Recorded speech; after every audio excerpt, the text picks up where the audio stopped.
اهلا بيك يا فندم، اتفضل. بسم الله الرحمن الرحيم. اولا بحب اشكر الاستاذ البني ادم اللي كنا بنتكلم من شويه. انا سعيد ان حضرتك حابب التعليق، يعني اتفضل.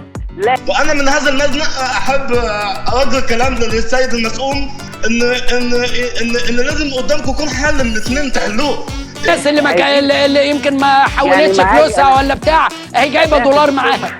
النهارده الجنيه غلب الكارنيه، ودي امر واقع النهارده. وهو ال 150 جرام دول يعني قد ايه يعني؟ هحكم على نقطتين.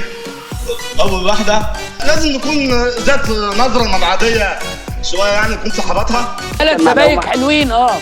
بالعكس ابسولوتلي. للفرد يعني ولا للعيله؟ على مستوى العالم كله. فعتبة ميدان عدين الجيزه. والسلام عليكم ورحمه الله وبركاته. اشترك في القناة ليصلك كل جديد.